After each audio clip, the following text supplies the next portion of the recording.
Muy buenos días a todos, muy buenos días, soy Guillermo Almazo, soy el Publisher and CEO de Inmobiliaria Magazine. Tenemos hoy un webinar bastante completo, compradero de amigos de toda la vida de Monterrey. El mercado industrial es uno de los más activos en México y ha sido el motor de la economía para todo lo que es el estado de Nuevo León y sobre todo para todo el país. Nuevos retos vienen. Yo siempre digo que Monterrey, en esta edición que es webinar inmobiliaria de grandes ciudades, le llamamos la capital industrial de México. Vamos a tratar de tocar las fortalezas financieras del mercado y las redes de producción que hay para el mundo desde un estado tan competitivo como es Nuevo León. Tenemos un panel muy completo, compuesto por José María Garza Treviño, que es el presidente del Grupo Garza Ponce, Javier Yaca, que es el CEO de Fibra Monterrey, Ramón Flores, vicepresidente ejecutivo de CBRE Región Noreste, y Guillermo Almazo, como presentaba, de Inmobiliaria Magazine. Voy a dar unos pequeños datos que quiero comentarles. Monterrey, aparte de ser una ciudad totalmente importante en Nuevo León, tiene la diferencia que es una alta productividad laboral, tiene una estabilidad de mercado, de trabajo, tiene una infraestructura y conectividad, además de una posición geográfica, así como un gobierno orientado a facilitar y promover el desarrollo económico. La población está compuesta por 5.6 millones de habitantes, 28 años en promedio, que es una gran ventaja, 2.5 millones de empleos, de los cuales 1.6% son trabajos formales que representan el 5% del país. 23% del PIB es industrial, el tema que tomaremos hoy, 12% de manufactura del país, y tiene un ingreso de 43,000 millones de dólares en el tema de exportación. Esto se divide en 23% de manufactura, 17% de comercio, 10% de construcción y 10% de servicios inmobiliarios, lo que hace una ciudad como Monterrey la más dinámica para hacer negocios. Produce un 17,911 PIB per cápita en dólares, que representa el 80% superior a la media nacional, que es de 9,960 dólares por estado. Las universidades más importantes, tenemos el Tecnológico de Monterrey, la Universidad Autónoma de Nuevo León y la UDEM. Bueno, quiero dar la bienvenida. Le voy a pedir a nuestros panelistas que prendan sus cámaras. Tenemos, como comentaba, a José María Garza Treviño, Ramón y al buen Javier Yaca. Voy a pedirle a cada uno de nuestros participantes que se presente, comenzando contigo, Ramón. Buenos días. Buenos días, Memo. Gracias por la introducción, por la invitación. Mi nombre es, buenos días a todos, mi nombre es Ramón Flores. Trabajo desde hace 24 años en CBRE, empresa que se dedica a la prestación de servicios de consultoría inmobiliaria. Y desde hace más de 15 años estoy enfocado en el sector industrial noreste, donde mi especialidad es representar a usuarios de espacio industrial, ya sea con necesidades de rentar o adquirir un espacio. Y a través de mi carrera, pues he estado involucrado en más de 300 transacciones inmobiliarias industriales, representando a clientes nacionales y globales de CBRE. Bienvenido, Ramón. Gracias. Chema, bienvenido. Muchas gracias por la invitación, Memo. José María Garza, servidor. Nuestro negocio principalmente arranca en la construcción. Llevamos en esto, tu servidor lleva 42 años. Nos ha tocado construir de todo tipo de obras, vamos a decir, tanto industriales, infraestructura. Hay divisiones dentro del grupo. La parte más importante nuestra es lo industrial. Nos tocó desarrollar el primer parque industrial en la ciudad de Monterrey en los 80, 1986 para ser exacto. Hace 34 años de eso.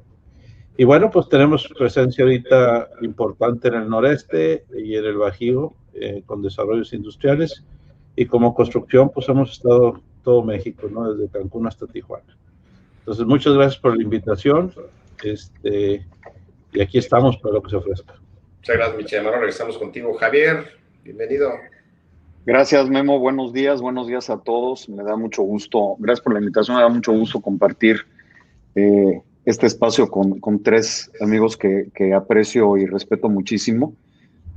Muy buenos días a todos los 253 personas que nos acompañan. Soy Javier Yaca, soy CEO y cofundador de Fibra Monterrey. Somos un fideicomiso de inversión en bienes raíces, una empresa listada en la Bolsa Mexicana de Valores desde diciembre del 2014. Estamos concentrados en inversiones en edificios de oficinas y naves industriales. Prácticamente la mitad de nuestro ingreso viene de cada uno de estos sectores. Si bien estamos basados en Monterrey y llevamos el nombre de esta gran ciudad, estamos invertidos en más de 9 estados de la República Mexicana. Tenemos alrededor de 60 propiedades repartidas en los 13 mercados importantes. Tenemos poco más de 20,000 millones de pesos de activos totales, con un valor de la cartera de inversión de alrededor de 16,000 millones de pesos. Somos una fibra que nació internamente administrada, fuimos la primera en el sector con esa característica. Como ustedes saben, una fibra o un fibra somos vehículos que pagan dividendos, es la forma de invertir en propiedades corporativas o institucionales desde cualquier casa de bolsa. Y estamos en un sector que ha estado muy golpeado por esta pandemia, que esperemos se recupere pronto, empieza a verse un poco de recuperación, y pues hablaremos de ello más adelante, un poco más concentrados en Monterrey, que es el tema central de este panel, ¿no? Bienvenido, Javier. Bueno, vamos a comenzar ya con esta plática. Como dije en un principio, Monterrey es la capital industrial de México. Mi estimado Chema y fundador, don José María Garza Ponce, recién fallecido. Le vamos a dar un homenaje, ya le dimos. Y bueno, Chema, un abrazo para toda tu familia.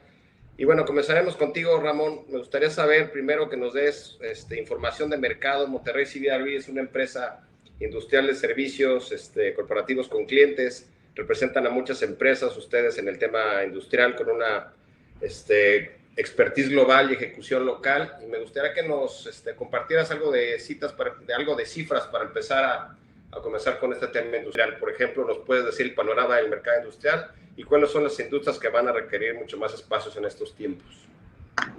Claro que sí, Memo. ¿Me podrías pasar el control para la presentación? Aquí está, listo. Vamos a apagar las cámaras. Muy bien. Aquí en CBRE llevamos un estricto monitoreo de los principales mercados industriales de México, entre los cuales pues Monterrey es el principal de acuerdo al tamaño de mercado que vemos por ahí. 10 millones, poquito más de 10 millones de metros cuadrados de tamaño. Después viene la Ciudad de México, Guanajuato, Querétaro. El orden aparece ahí de acuerdo al tamaño de mercado, pero me gustaría platicarles la información que viene aquí, que es de acuerdo a lo que sucedió en el primer trimestre del 2020. No obstante que es un trimestre que históricamente es el que tiene el menor desempeño, otra vez históricamente.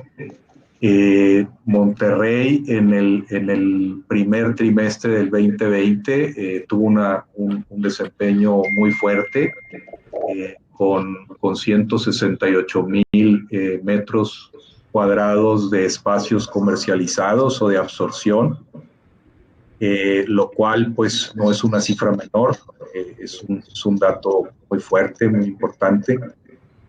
Para que se den una idea, el mercado de la Ciudad de México, que pues es en habitantes 4 o 5 veces más grande que Monterrey, tuvo un desempeño pues considerablemente menor.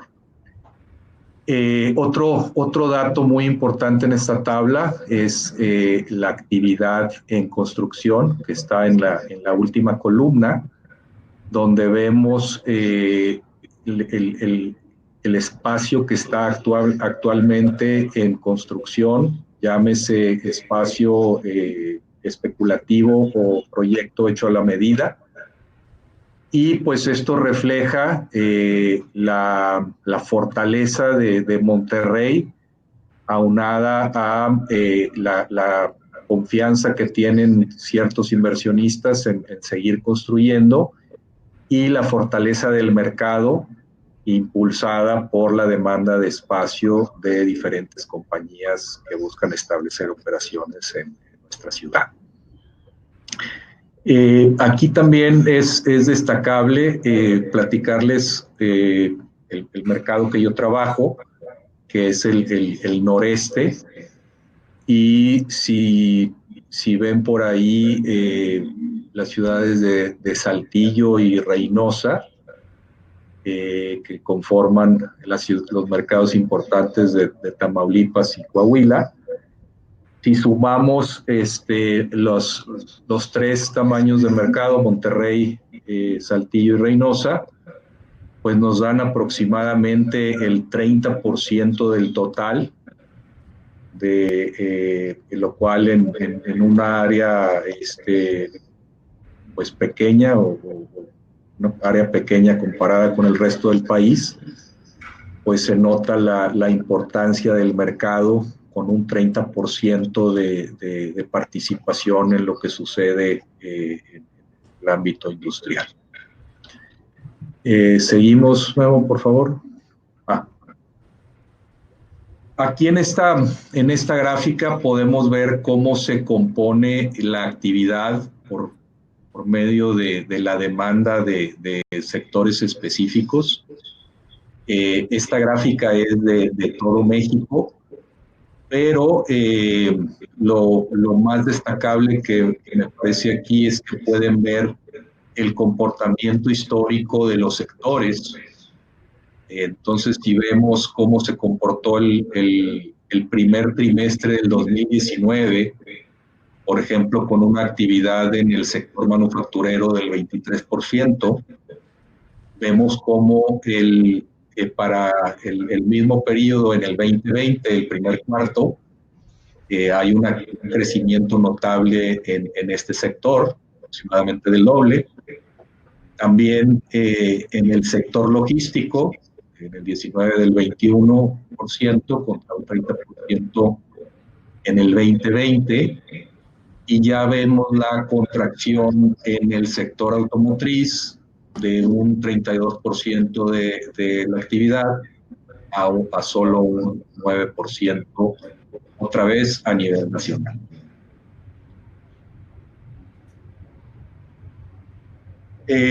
Aquí en esta gráfica podemos ver ya un poco más de detalle sobre las diferentes regiones de México, hablando de centro, Bajío y el norte. Vemos la fortaleza del mercado noreste, donde uno de los mercados más atractivos, que es la manufactura, compone, cuando menos en el primer trimestre del 2020, poco más de la mitad de la actividad, y siendo los otros sectores dominantes el empaque, papel, el automotriz, logístico.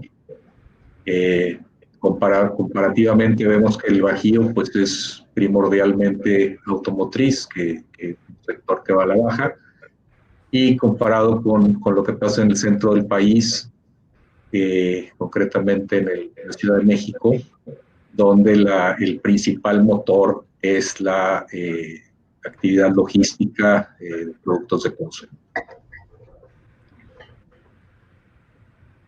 Aquí vemos, es importante mencionar que ya pre-COVID, la mayoría de los mercados principales ya demostraban una tendencia hacia la baja comparado con actividad del mismo periodo año con año. y salvo por los mercados de Monterrey, Reynosa, Ciudad de México y Toluca, que demostraron una tendencia positiva. Lo más probable es que esta tendencia, al menos en mi punto de vista, continúe hacia segundo, tercero y cuarto trimestre del año, continúen las tendencias positivas. Posiblemente en Tijuana y en Juárez, en Ciudad Juárez, se revierta esa tendencia, pero en nuestro punto de vista, el mercado, toda la zona norte de México, es la que se verá más beneficiada en los tiempos post-COVID. Aquí simplemente para comentar algunas de las transacciones principales que ocurrieron en el primer trimestre de este año, donde por sector vemos el sector manufacturero muy fuerte, el e-commerce, el empaque, y también destacable es que la mayoría de esas transacciones ocurrieron en Monterrey.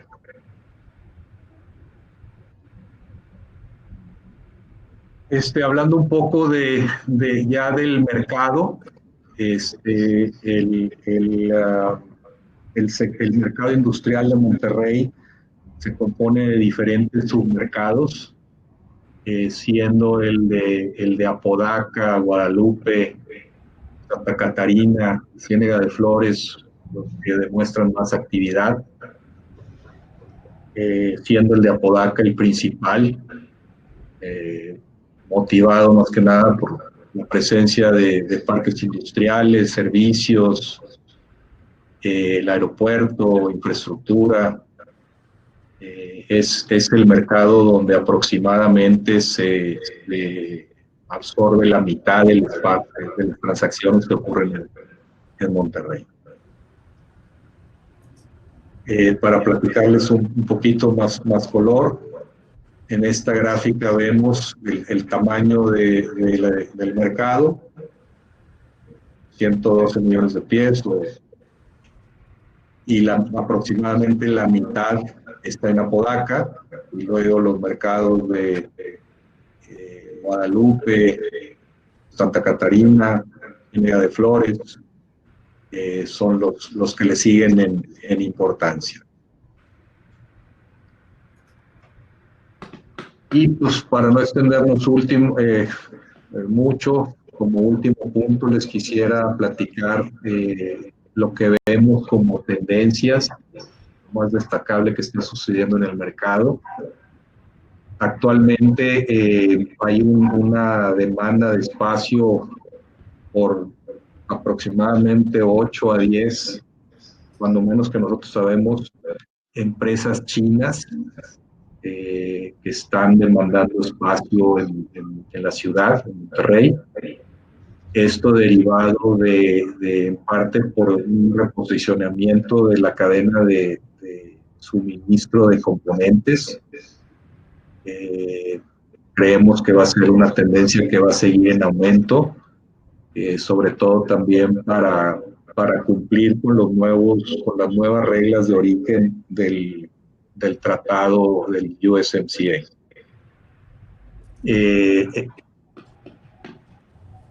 Me gustaría todavía indicar que hay unos nuevos sectores con nuevas giros que darán impulso a nuestro mercado, como lo es los data centers, el almacén de comida de frío y congelados, logístico en general y por supuesto el e-commerce. Con eso termino. Muchas gracias, Ramón. La verdad, excelente trabajo ahí de research de CBRE, sobre todo para que el público pueda entender cómo está dividido el mercado y todas las capacidades que tiene obviamente por zona. Chema, regreso contigo.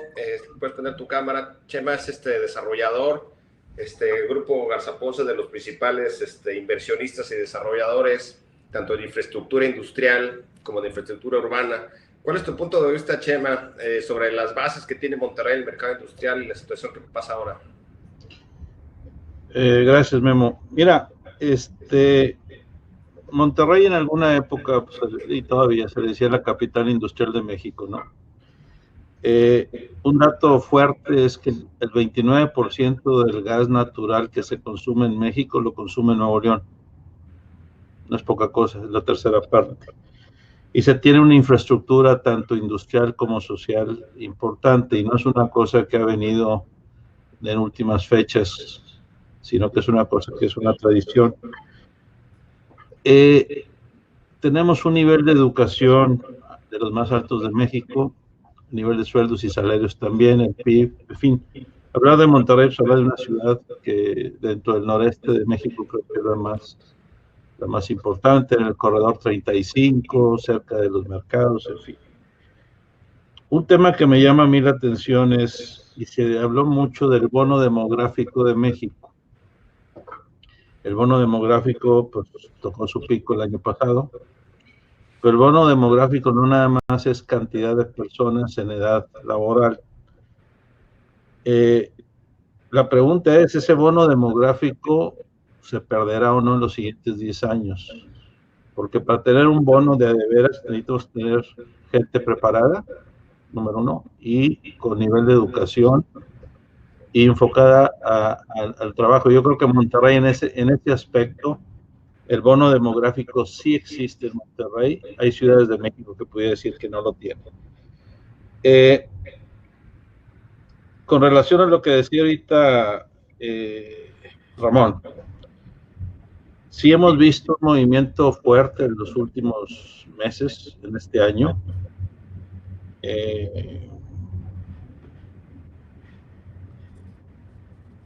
Pros, tenemos un dólar hoy caro, lo cual puede traer costos de producción menores o beneficiados en el mercado internacional. El TEMEC, que aparentemente entra el 1 de julio, trae unas reglas de origen diferentes al Tratado de Libre Comercio. Y habla de un contenido regional mayor, pasa del 60 al 72%. Y esto del COVID trajo a las empresas, sobre todo internacionales o globales, cadenas de producción interrumpidas por esa relación que había entre América y Asia. Y las ventajas añejas de México como localización, cerca del mercado más grande del mundo, la actividad laboral, etcétera, etcétera. Todo eso creo que va a beneficiar mucho el mercado, sobre todo el norte del país. Lo que veo en contra de todo esto es una macroeconomía mundial. No creo que la demanda vaya a ser este año la misma que fue el año pasado, demanda de producto en general. Tenemos tiempos políticos complicados, tanto en México, no se diga, y Estados Unidos con sus elecciones en noviembre. Y a México, sobre todo temas como el Bajío y otras zonas, el tema de inseguridad. Pero creo que son mucho más los pros que los contras. Hay una teoría del péndulo, que todo lo que estaba en América, que se fue a Asia, pues ahora viene de regreso, ¿no? El famoso offshore y ahora es onshore. Y yo creo que va a haber unos nuevos ciclos de proceso. Las compañías están reestructurando su manufactura de tal forma que la dependencia de Asia pues sea menor, por no decir nula, y eso va a implicar traer muchas operaciones que están allá hoy a zonas dentro del libre comercio. Creo que México, Canadá y Estados Unidos se van a ver beneficiados. Y dentro de México yo creo que el noreste y sobre todo Monterrey tienen una ventaja competitiva sobre el resto del país. Los componentes del bien raíz, que creo que eso es un tema, pues es por un lado la oferta, que ya le explicó Ramón, la demanda, que es la que estamos platicando, y hay otro tema que es el financiamiento. El financiamiento hoy por hoy en México es un sector que está ahorita distraído. Están atendiendo a los clientes que puedan tener problemas no dentro del sector inmobiliario industrial. Yo creo que hay otros sectores, hay el sector de las pymes, hay el sector de oficinas, hay el sector de retail, hay el sector de, en fin. El costo de fondeo se elevó en los últimos 60 días y tenemos un registro público de la propiedad cerrado en el estado de Nuevo León. Entonces, todos los aspectos crediticios están, la verdad, están cerrados. Entonces, espero y creo que esto va a ser transitorio. Poco a poco tenemos que volver a la normalidad. Y pues son los tres elementos que están ahorita jugando aquí. Por un lado, tenemos una oferta de ciudad y una oferta de bien raíz interesante. Creo que el producto que se ofrece en Monterrey es calidad mundial. Por otro lado, la demanda, por lo que ya platicamos. Y pues la competencia en Monterrey, pues están aquí realmente casi todos los jugadores nacionales, algunos internacionales. Y la parte de financiamiento, pues creo que es cuestión de unos meses, esperemos que tenga todas las piezas. Entonces,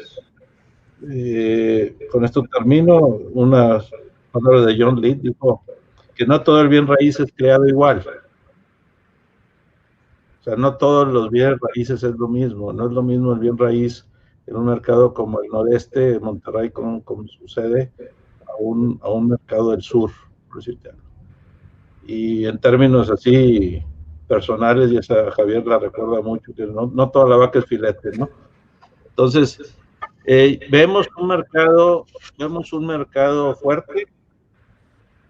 Obviamente hay nubes en el futuro, elecciones, el TMEC, el tipo de cambio, la reactivación económica, el tema entre Estados Unidos con China, pero pues estamos confiados en que esto son temas que se van a resolver.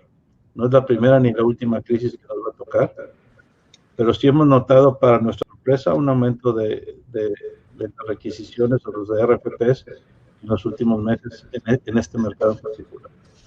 Con eso termino y si hay alguna pregunta, pues encantado. Gracias, Chema, regreso contigo. Y bueno, esa frase de que no toda la vaca es filete, creo que ahora el mercado industrial es el filete premium de todo esto. Contigo, mi estimado Javier, en el tema de financiamiento, ¿qué se puede hacer ahora? ¿Cómo están cambiando las estructuras financieras para innovar con una fibra como Monterrey en el mercado industrial? Gracias, Memo. Me ganaste la frase, Chema. La verdad es que nunca se había vuelto tan válida y tan oportuna la frase de no toda la vaca es filete, en el sentido de que el sector más resiliente en general en real estate siempre es el activo de calidad. Un activo de calidad, no importa si los mercados están sobreofertados o subofertados, son activos que siempre van a ser exitosos eventualmente, ¿no? Yo creo, Guillermo, contestar muy puntual o tratar de contestar lo más puntualmente posible tu pregunta. Nosotros vemos el sector muy, muy resiliente. No hemos visto un impacto fuerte durante la pandemia, con excepción, por supuesto, que es inevitable, en la caída de la absorción. Pero como bien apuntaba Ramón y como comentaba ahorita Chema, estamos viendo nosotros mucha actividad. Hablando de lo que sé, para dejar hablar a los que saben más que yo de otras cosas, pero en lo que a mí respecta y no es dentro de nuestro portafolio, particularmente Fibra Monterrey, vemos mucha demanda de nuestros usuarios industriales por crecimiento. Es increíble, estamos trabajando ahorita en 3 ampliaciones y expansiones para nuestros clientes, que voy a omitir los nombres porque luego Ramón quiere aprovechar y se mete por ahí, pero estamos trabajando con usuarios, particularmente el sector automotriz y logístico, en expansiones de sus operaciones existentes. Yo creo, retomando el tema que comentaba Chema ahorita, el nearshoring y el reshoring nos va a beneficiar muchísimo a México. El capricho enconado que trae Donald Trump con China nos está ayudando ya desde antes de la pandemia. Se va a acentuar mucho un beneficio para México en el péndulo, en el regreso, como apunta Chema. Y entonces vemos un mercado muy, muy, muy resiliente. Nosotros, como inversionistas, Fibra Monterrey, si bien detuvimos y pusimos on hold nuestro programa de inversiones y adquisiciones para privilegiar la liquidez de la empresa y salvaguardar los intereses de nuestros inversionistas y de nuestros inquilinos. Nosotros definitivamente estamos viendo ya muchas opciones de inversión en el sector. Vemos un sector muy estable, vemos un sector con muy buenos fundamentales. No ha habido una caída en las rentas, que ahorita Ramón me corregiría si me equivoco, pero no se ve una caída tan estrepitosa como se pensaba en los niveles de renta. Sigue siendo un mercado esencialmente dolarizado en el segmento en el que nos estamos enfocando nosotros, clase A.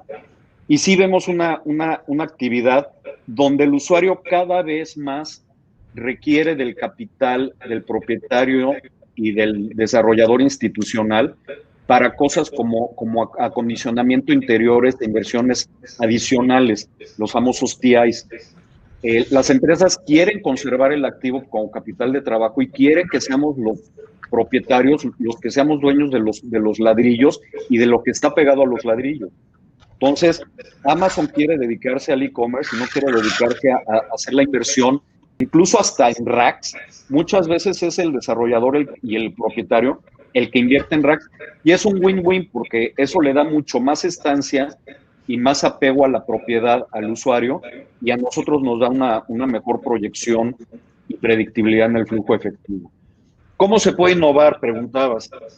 Nosotros lo que hemos estado haciendo, y empezamos desde antes, con una operación muy relevante que hicimos con la empresa Whirlpool, los sale and leasebacks. ¿Qué pasa? Hay muchas empresas que son propietarias de su activo, de su nave, y ahorita necesitan liquidez o necesitan hacer una apuesta, necesitan el capital, y como dice Chema, y apunta muy bien, como siempre, hay muchas restricciones en el acceso al mercado de financiamiento. Entonces, las fibras y vehículos similares nos convertimos en un buen socio financiero, donde nosotros compramos el activo a la empresa, le inyectamos esa liquidez, esa capitalización a la empresa, pero la empresa se queda como arrendataria del inmueble.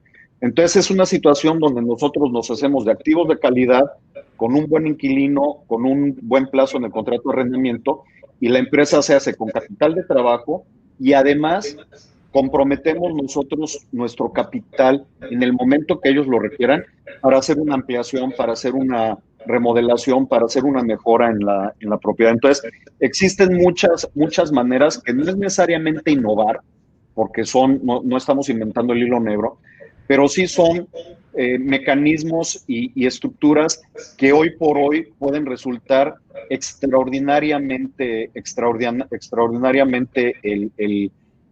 al sector. Hay un tema que nos preocupa mucho ahorita y que nuestro amigo Alberto León de JLL nos pregunta, que es respecto del tema de la iniciativa en el cambio que quiere hacer el gobierno federal en las AFORES.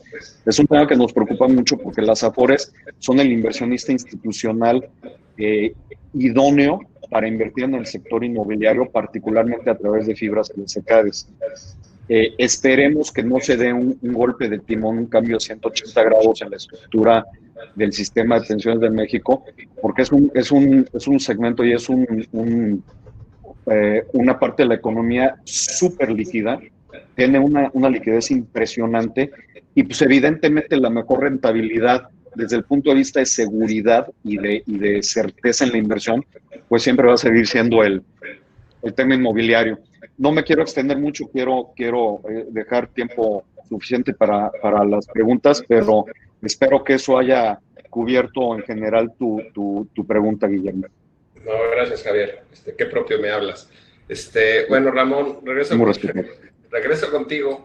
Hablaba mucho y para terminar con Javier, el tema de las AFORES y demás, México ha tenido inversiones desde épocas de private equity, se levantaron instrumentos financieros, varias empresas en México son públicas. Creo que tenemos un mercado bastante sólido, institucional, en lo cual obviamente pues, nos hace un país resiliente y mucho más moderno de lo que éramos antes.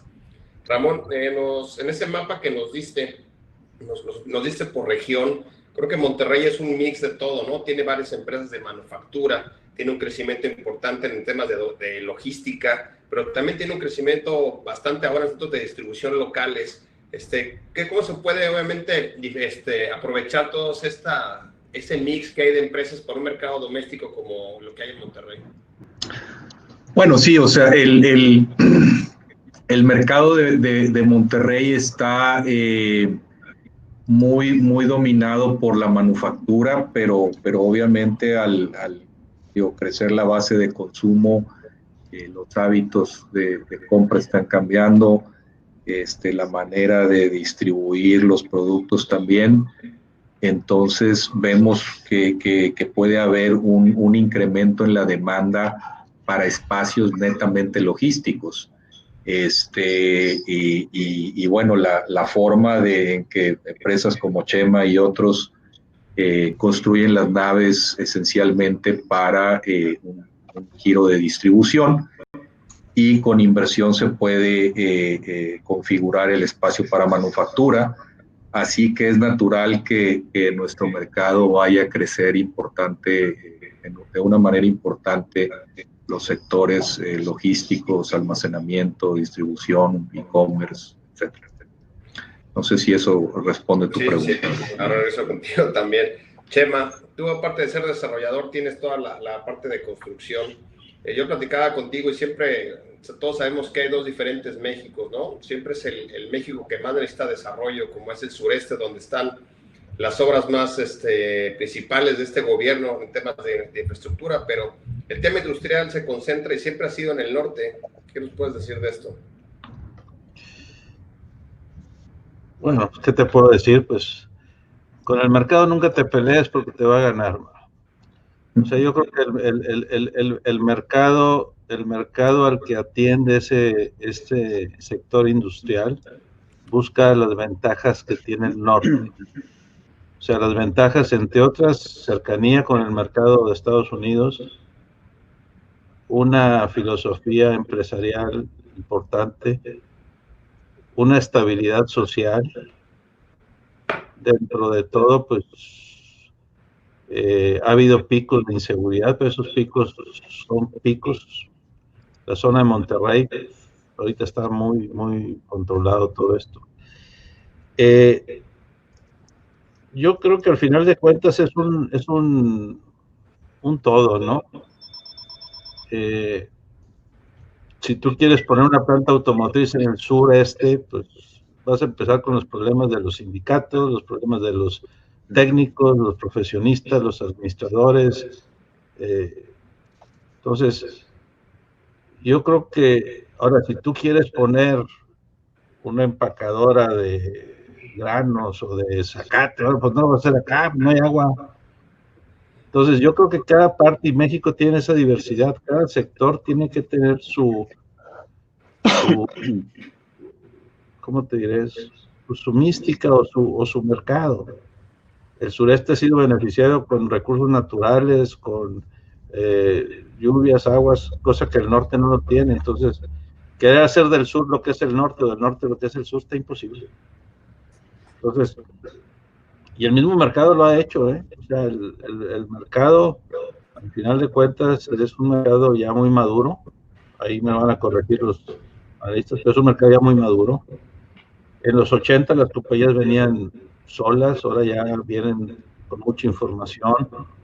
El Internet ha traído mucha información a la mesa que antes no había, empezando por tecnologías como la que estás usando ahorita. Entonces yo creo que ya el descubrir el hilo negro no existe, ¿no? Entonces los mercados que presentó Ramón hace rato, pues ahí te dicen dónde está la demanda y dónde está la oferta, ¿verdad? Entonces, oye, Chema, y en el tema de demanda, México siempre ha sido un país que se ha manejado el motor muy fuerte, el tema automotriz. Con toda esta crisis que estamos pasando por el tema del virus, ha caído mucho la demanda.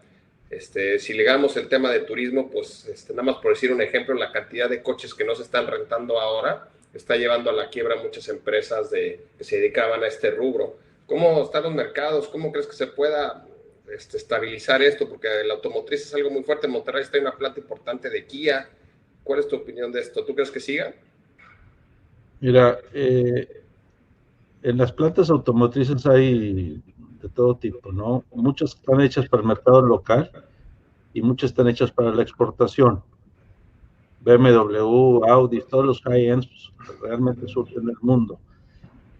Ayer me puse a ver las ventas de autos nuevos en México en mayo que acaba de terminar, fueron 42,000 unidades. En mayo del año pasado fueron 117,000. Te estás hablando que es el 30%, o sea, se cayó 60% la demanda interna. Eso es algo que a mí me preocupa, la demanda, porque las plantas industriales, algunas de ellas están hechas para la demanda nacional. Entonces, al no haber demanda, no va a haber oferta, entonces va a haber muchas plantas que no van a estar trabajando al 100%. Entonces, la primera duda que surge es, ¿cuánto tiempo va a durar este tema, no? Y esa es una pregunta que yo creo que nadie de los que estamos aquí la sabe. Y el que la sepa, dígamela. Como dijiste, Chema, está una nube de humo, no sabemos si se va a quitar, va a ser brujo o bruja, ¿no? No, pues es como la bolita de cristal de las películas, debe salir el humo en la bolita y pues... ¿Es brujo o es bruja? Pues no sé, cabrón. Entonces, yo creo que el tema nacional está un poquito complicado por el tema de la demanda. La cantidad de empleos en Estados Unidos se cayó dramáticamente, pero ya tienen un sistema que funciona de otra manera. La economía informal en México es muy grande. Entonces, nada más de la industria de la construcción en Nuevo León se perdieron 23,000 empleos, de una sola industria. Entonces, yo creo que el tema de la demanda nacional va a ser un tema importante para que la manufactura vuelva a reactivarse al 100%. Oye, Javier, ustedes en la fibra, y me voy a desviar un poquito porque así como hablamos de turismo y esa demanda, pues supongo que ustedes en su portafolio también tienen oficinas. ¿Cómo está este mercado? Porque también hay empresas que obviamente tienen parques industriales y también están corporativos. ¿Cómo lo ves? ¿Cuánto tiempo tenemos, Memo? Porque es un tema como 2 días, complejo. No, mira, el tema de oficinas es un segmento muy estigmatizado y muy mitificado con la pandemia. Hemos oído opiniones desde que van a desaparecer los edificios de oficinas y todo el mundo vamos a trabajar desde nuestra casa. Hemos oído temas de distanciamiento físico entre los espacios. Lo que sí estamos viendo en la realidad, en la práctica, dentro de nuestro portafolio con nuestros inquilinos, y Ramón puede aportar mucho en el tema, hay 2 cosas que son un hecho. 3, te diría yo. Primero, las empresas van a seguir utilizando espacios de oficinas, particularmente aquellas empresas donde el costo de la renta representa un porcentaje menor de sus ingresos y que dependen de la colaboración y de la interacción de la gente. Segunda, se va a redensificar el espacio de oficinas y esa redensificación va a generar que las empresas, una de dos, o incrementen su espacio para acomodar al mismo número de gente, o conserven su espacio y acomoden menos gente dentro de ese mismo espacio. Este último da paso al tercer tema, que es el famoso home office. La gente que crea que estamos haciendo ahorita home office está totalmente equivocada. Esto es un arresto domiciliario. No vamos con el acelerador a fondo todavía. El home office lo haces por convicción y por diseño del negocio, no lo haces por necesidad, en forma tan estresante, tan radical y tan agresiva. La gente ya se ha generado un social unrest, como dicen los americanos. La gente ya está desesperada por regresar a sus espacios. Es una prestación para la gente, para la inmensa mayoría de la gente, su espacio de oficinas. Los que tenemos la fortuna de tener el espacio adecuado dentro de nuestras casas, somos un porcentaje menor de la base productiva de este país. Entonces, si combinas esos 3 aspectos, Guillermo, yo creo que no habíamos tenido una situación que vaya a generar un efecto tan disruptivo en un mercado como la pandemia del sector de oficinas. No hablemos del tema de retail y no hablemos del tema de hoteles. ¿Qué va a pasar? Yo creo que el sector de oficinas se va a fortalecer a la larga. No nos confundamos. Va a tener un impacto muy negativo en el corto plazo. La absorción se desplomó, desapareció la absorción neta de espacio el segundo trimestre. Tenemos que trabajar los inversionistas institucionales con los inquilinos para apoyarlos, adaptar sus espacios al futuro planeado. El tema de nueva normalidad no me retuerce el estómago porque implica, y creo que lo decía Jean en algún momento, implica cierto luto y cierta pesadumbre, ¿no? Pero el futuro de los espacios de oficinas va a ser muy, muy diferente a lo que estábamos viendo, pero va a regresar y se va a acercar un poco a lo que conocíamos antes conforme pase el tiempo. ¿Va a regresar exactamente a ser lo que fue antes? No creo. No creo que vaya a ser tampoco tan diferente a lo que estamos acostumbrados en los últimos años. Se va a requerir, ahí es cuando más aplica y regreso al tema a la frase de carnicero de Chema, ¿no? Ahí es donde va a aplicar que realmente se diseñan y se desarrollan espacios de oficinas acordes con la realidad, particularmente de la redensificación, pero de la flexibilidad que ese espacio lo puedas convertir y reconvertir conforme vaya siendo necesario. Bueno, tenemos muchísimas preguntas aquí del público, como pueden ver ahí en el chat, nos están contactando desde Colombia, desde Perú, Nicaragua y obviamente todos amigos de México y Estados Unidos. Ramón, regreso contigo. Comentaba Javier en esa comodidad que todos podemos tener de estar en una oficina, pero creo que el trabajador industrial pues tiene que ir a la fábrica, ¿no? Tiene que producir, tiene que volver a reactivar esa cadena de suministro y de producción. Ustedes en las empresas que representan, ¿qué cambios hay en este virus? Obviamente, pues, supongo que obviamente va a cambiar, pero hay empresas que se dedican a distribución que inclusive están contratando gente, ¿no? Todo el tema, el lado de las empresas que se dedican, aquí en Estados Unidos, todo lo que es groceries, todo lo que es para almacenes de centros de distribución, para temas de los montacargas, es algo que está creciendo mucho, ¿no? ¿Cómo ves? Sí, claro, o sea, toda la nueva demanda en satisfacer las nuevas tendencias de consumo, Memo, pues va a impulsar la contratación de gente y el crecimiento de empresas de ese sector. Pero, digo, viendo hacia la manufactura, pues el nombre lo dice todo, ¿no? Es un trabajo manual y pues difícilmente se va a poder hacer desde casa. Simplemente lo que va a cambiar pues son las medidas de protección, de seguridad, de muestreo y todo ese tipo de contingencias que pues apenas se está aprendiendo en eso. Creo que es muy pronto para poder mencionar alguna tendencia o nuevo comportamiento. Lo único es que pues sabemos que sí va a cambiar, sobre todo en una mayor cantidad de medidas enfocadas a la salud y seguridad de los empleados. Y complementando un poco lo que decía Javier, estoy de acuerdo que el tema de las oficinas es de corto plazo.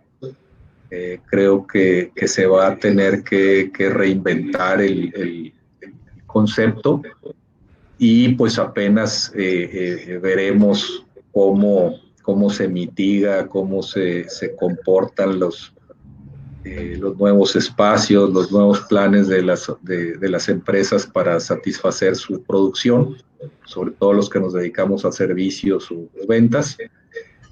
Y pues es pronto todavía para ver, ¿no? Pero de que va a cambiar, pues va a cambiar. Oye, Chema, aquí hay una pregunta de nuestro estimado y consejero Alberto La Garza Evia. ¿Cómo se va a resolver el tema de agua para que Monterrey pueda seguir creciendo? ¿Pregunta para mí? No, digo, para que la quiera contestar. Pues mira, mientras no pase lo que está pasando en Tijuana con el CESP, que se ha vuelto un tema político muy negativo y nos está generando problemas a todos los propietarios y particularmente a los usuarios de bienes raíces, pero pues yo creo que sí, y ahorita Chema va a contestar mucho mejor que yo, pero yo creo que urge ya hacer una redefinición de los programas de infraestructura de agua y drenaje en Monterrey. Chema. Mira, número uno, Monterrey es una ciudad que el 100% del agua está siendo tratada ahorita. Hay una gran cantidad de agua tratada que no está siendo utilizada. Entonces yo creo que la industria en sí, en general, ya ven el agua tratada un una forma de solucionar sus temas. Sí, definitivamente tiene razón. El tema de un crecimiento de una ciudad como Monterrey requiere de esto. Es infraestructura de gobierno. No te quiero platicar cuánto se gasta el DF en esos temas, pero sí te puedo decir que es muchísimo más que lo que se gasta Monterrey o Nuevo León. Entonces, está en proceso una nueva presa. Creo que las actuales hay que, si estuviéramos en el rancho, se diría desasolvarlas. Se tiene una capacidad de almacenaje reducida en un 50% por el tema de los asolves de las mismas. Pero sí es un tema, o sea, yo creo que cada vez la gente, y sobre todo la gente joven, ve en el agua una necesidad de racionarla, ¿no? Así es. Y el reuso. A ver, mi estimado Yaca, aquí están preguntando, y también para Chema, Ángel de la Hoz, ¿qué cap rates ven para las evaluaciones de adquisición y desarrollo en corto plazo ante la inestabilidad e incertidumbre? Es muy fácil, entre 6 y 20. No, mira, es muy difícil. Ojalá tuviera un peso por cada vez que nos preguntan el tema de cap rates. En el tema de oficinas no me voy a meter porque ahorita es imposible hacer una evaluación razonable de un flujo efectivo de un edificio de oficinas. En el tema industrial yo creo que tiene mucho más estabilidad, y ya hablando totalmente en serio, yo no creo que los caps vayan a moverse mucho. Se están expandiendo un poco. Existe esta noción equivocada de que la tasa de interés o la tasa libre de riesgo y los cap rates son totalmente elásticos. Sí hay un spread y sí hay una cierta correlación, pero en épocas de crisis esos spreads tienden a cerrarse o abrirse. ¿Qué pasa ahorita? Hoy por hoy, el riesgo México, el riesgo país, es más alto que en febrero. Entonces, bajan las tasas, pero aumenta el spread por la tasa libre, por el riesgo México. Entonces, yo lo que te diría, y Ramón sabe de lo que estoy hablando, las transacciones de portafolios industriales, se acaba de hacer una transacción industrial de un portafolio en Tijuana, o está en proceso de, y el cap rate está en 8%. Ese portafolio a lo mejor en diciembre del año pasado se hubiera vendido en 7.75, 7.5. Entonces, si estamos viendo una expansión de caps, a lo mejor en 25 puntos básicos, entre 25 y 50. ¿Cuánto tiempo va a durar? No sabemos. Los players institucionales, como las fibras o como los fondos institucionales, particularmente los canadienses, seguimos activamente buscando oportunidades de inversión en el sector industrial. Entonces, eso amortigua un poco la expansión de los cap rates, pero definitivamente yo de aquí a finales de este año veo entre muy estable y un poquito la expansión en los cap rates en el industrial en México. ¿Tú cómo lo ves, Ramón? ¿Quieres complementar algo? Sí, coincido con Javier. Creo que particularmente el momento está complicado encontrar precio por esos movimientos en diferentes variables. Pero lo principal, lo destacable es que cuando menos en los mercados primarios de México, la demanda continúa, no hay salidas, como también dijo Javier, el mercado está dolarizado, o sea, no hay mucho cambio que afecte en realidad al mercado. Está resiliente y está fuerte. Yo creo, Memo, hay 3 caps, ¿eh? 3, no hay uno, hay 3. Una cosa es el cap del desarrollador, del desarrollo, donde los bancos ya te piden una componente de capital mayor, y ese capital no te va a pedir el retorno normal. 2, efectivamente las tasas pueden haber bajado, pero la tasa del fondeo ha subido. Otra cosa es el cap del que vende, que es el margen del que desarrolla y vende, pues ahí está. Y otro es el cap que manejan ahorita las empresas públicas o las fibras, que si tú ves la más grande de México es Funo, llegó a estar en 47 pesos, ahorita está en 20. Antes de esto estaba en 30, o sea, estaba 33% abajo. Entonces, si el portafolio se mantuviera, cosa que yo creo que va a haber tema de rentas ahí, sobre todo en el componente retail, pues ahorita el cap que te puede ofrecer una fibra y agárrate las que quieras, pues ¿para qué arriesgar tu dinero? Mejor así compras activos de ellos, ¿no? Entonces, yo creo que ahorita es una pregunta un poco capciosa, pero yo creo que el desarrollador va a buscar un cap igual como si no hubiera pasado nada. Y fíjate, Memo, para completar lo que dice Chema, que me parece muy, muy oportuno. Tú ves las fibras. Las fibras somos, si tú quieres, el referente en lo que es la tasa de capitalización de los activos estabilizados y consolidados. Nuestro precio, en general, de todas las fibras, está muy underwater. Nosotros estamos 18% abajo, pero hay fibras que están, su precio de cotización está 20, 30, 40% abajo. ¿Qué pasa? El dividendo que estamos pagando, el implied cap rate de nuestro dividendo, está ya en 2 dígitos. Si tú ves el precio contra el dividendo que están pagando las fibras, hay fibras que están pagando 12% de dividendo. La pregunta que se hacen muchos inversionistas que invierten en las fibras es, ¿por qué la fibra va a salir a buscar un edificio que le pueda dar el 8,5% cuando la propia acción de la fibra te da un cap rate del 10%? Entonces, la pregunta es, una fibra, como dice Chema, ¿para qué salgo a comprar una propiedad si puedo comprar mi propio título y me va a dar más rendimiento? Entonces, mientras exista esa distorsión en el precio, eso también empuja mucho a que se incrementen o se expandan los cap rates. El tercer cap rate que decía Chema, no el del desarrollador, el cap rate del inversionista, ¿no? Bueno, ya estamos casi por cumplir la hora y me gustaría hacer 2 preguntas finales y una reflexión. Recuerdo en marzo cuando comenzamos esto, pues había el 10% de los casos que hay ahora de contagios. Hoy estamos ya en el mes de julio, estamos ya en una reapertura del New Normal con más casos. Es una realidad que la actividad tiene que seguir porque comercios o pequeñas o medianas empresas, sobre todo de retail y eso, no pueden aguantar mucho más tiempo en estar cerrados sin esa actividad de consumo. La tecnología va a ser algo totalmente importante para esto. En China me tocó ver, obviamente, las aplicaciones que hay en los teléfonos para pagar sin usar el papel o la moneda, todo se paga con el celular. En el tema de transporte, Chema, contigo, pues obviamente se van a tener que hacer algunos ajustes. En el tema de oficinas se van a hacer otros ajustes. ¿Cómo lo ves? Y comienzo contigo, Ramón. ¿Cuáles crees que sean las 2 o 3 tópicos importantes que veas tú en tecnología que vayan a revolucionar para ayudarnos a llegar a ese regreso y poder activar el tema económico? Pues bueno, importante veo yo el uso del Internet, Memo.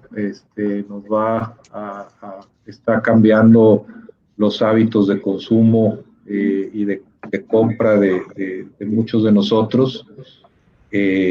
Creo que en el corto, mediano plazo será uno de los temas relevantes, los que se puedan ajustar a eso y adaptar y entender esos nuevos hábitos de consumo, / tecnología, / internet, pues tendrán un gran crecimiento. Y bueno, pues los espacios tradicionales que estaban como retail, como algunas oficinas, también tendrán que reinventarse y surgirán nuevas oportunidades para esos espacios. De alguna manera se tendrán que reinventar o readaptar para beneficio de producir una actividad económica. Tú, Chema, ¿cómo lo ves? ¿Cuáles son tus 2 tópicos de tecnología? Bueno, la verdad es que si la industria automotriz avanzara como avanza la tecnología, un carro valdría ahorita 30,000 pesos. O sea, yo creo que ha avanzado mucho. Si tú te vas al 9/11, Nueva York se vació un ratito y regresó a la normalidad porque la tecnología no le permitía estar fuera a la gente. Yo creo que con estas tecnologías ahora que Zoom y todo esto que estamos viendo, algo se va a regresar a otro ambiente, no tanto la oficina. Pero hay un tema con tu reflexión. O sea, los que hemos estado en algunas crisis que ya nos han tocado, pues ahorita va a aparecer una vacuna, y esa vacuna ya acabó. Back to reality. O sea, va a haber cambios, sí, pero yo no creo que van a ser muy, muy radicales, ¿no? Yo creo que va a haber ajustes más que cambios. Y sí, yo creo que lo que puede hacer esto es que hay muchos viajes de negocios que ahora ya no van a ser necesarios. Más que oficina a casa, yo creo que va a ser ciudad a ciudad. Sí, más viajes de necesidad que por placer. A mí, Digo, ¿quién de nosotros no tiene que ir a México a una junta? Y vas y 1 hora, 2 horas y para atrás. Esas yo creo que ahora con estas herramientas se van a evitar muchos de esas situaciones. Y esas, los call centers que antes eran un individuo cada 12 metros y luego cada 10 y luego cada 8, yo creo que también va a haber ciertas adaptaciones en eso, pero son ajustes, ¿verdad? Son ajustes que por un lado se va a disminuir la demanda de oficinas, pero por otro lado por la misma situación de lo que comentaba Javier, pues se va a aumentar el espacio. Pero yo espero que salga la vacuna y rápido, ¿no? Aquí comenta para el doctor López-Gatell, Yaca, ¿cuáles son tus puntos? Ay, bueno, ok. No, qué horror. Ese haber sido a Sally o ese es fanático, ¿no? Mira, dice Chema que un fanático es el que habla, el que habla todo el tiempo de lo mismo, pero no se sabe de ese tema, ¿no? Yo lo que te diría es, si hay que hacer ajustes, te voy a decir nuestro caso práctico, nuestro caso particular. En el tema de edificios de oficinas, la problemática es muy interesante y no menos compleja. Nosotros estamos invirtiendo, por ejemplo, en accesos con Face ID, reconocimiento facial, para que la gente no tenga que tocar las cosas. Estamos invirtiendo en cámaras térmicas para que los guardias sepan la temperatura corporal de la gente que está entrando. Estamos haciendo rutas de acceso y egreso a los edificios de oficinas para que no haya choques entre la gente que entra y sale al mismo tiempo. Pero todo esto son cambios que yo espero que sean temporales. Algunos se pueden quedar, el reconocimiento facial, el cuello de botella en los edificios de oficinas son los elevadores. Entonces, tienes que hacer ajustes desde hablar con tus inquilinos para escalonar los horarios de entrada y salida de las personas. Pero coincido con Chema, yo creo que en el momento en que se encuentre una vacuna o algo similar, el coronavirus es como la influenza, ya llegó para quedarse y va a ser un tema, yo creo, estacional. Tenemos que aprender a vivir con ello, tenemos que aprender a cuidarnos y se pueden hacer ajustes. Nosotros no somos de la idea de poner túneles sanitizantes, perdónenme los que se dedican a eso, pero ese tipo de cosas tan aparatosas, tú no controlas, tu ambiente controlado es muy limitado. No puedes controlar el transporte público en el que llegó la gente a tu oficina. No puedes controlar de dónde viene la gente que visita tu espacio. Entonces, tenemos que adaptarnos en la medida de lo posible, pero tienen que ser medidas prácticas. El PropTech es un tema muy, muy interesante. Estamos viendo un crecimiento de oferta de dispositivos relativos a toda esta realidad muy interesante. Entonces, pues yo creo que vamos a ver cosas muy, muy interesantes, pero esperemos que los cambios más radicales sean muy temporales. Ahora, Memo, una reflexión a todos los que están viendo. ¿Cuándo esperan que vuelvan a saludar a alguien de abrazo o de mano? Y esa respuesta nadie la tiene. Lo mismo. Yo sí soy muy llevado. Y un fanático, corrijo, es un cuate que no cambia de idea, pero lo más triste es que no cambia de tema. Es correcto. Así es. Hay cosas que llegaron para quedarse. Yo les comparto ahora en el siguiente viaje que voy a hacer a México. Pues ya no tengo que enseñar mi pasaporte. Ya hay un escáner para reconocimiento facial como lo hacía cuando entrabas a Estados Unidos. Para el tema de documentos ya no hay un pase de abordar. Ya pasas por esos filtros. Y obviamente, bueno, pues es triste ver ahora, pero como comentaban en otros webinars, después del 11 de septiembre, pues los aeropuertos no cerraron, simplemente hay que llegar con tiempo antes. Bueno, agradecerles a todos su atención. La verdad fue un webinar bastante educativo, fue divertido, como siempre, verlos a ustedes. Ya pronto nos veremos en persona. Sin abrazos, Memo. Comentarles al público que todo esto se va a transmitir el día de hoy en todas nuestras plataformas que tenemos en redes. Y bueno, agradecerles a todos su tiempo. Estamos trabajando por todos en inmobiliaria, estamos cumpliendo ya 20 años. Y bueno, agradecerles a ustedes su atención. Los voy a dejar con este video y espero verlos pronto. Gracias, Chema. Un abrazo, Ramón, Javier. Muchas gracias. Un abrazo a los tres. Un abrazo.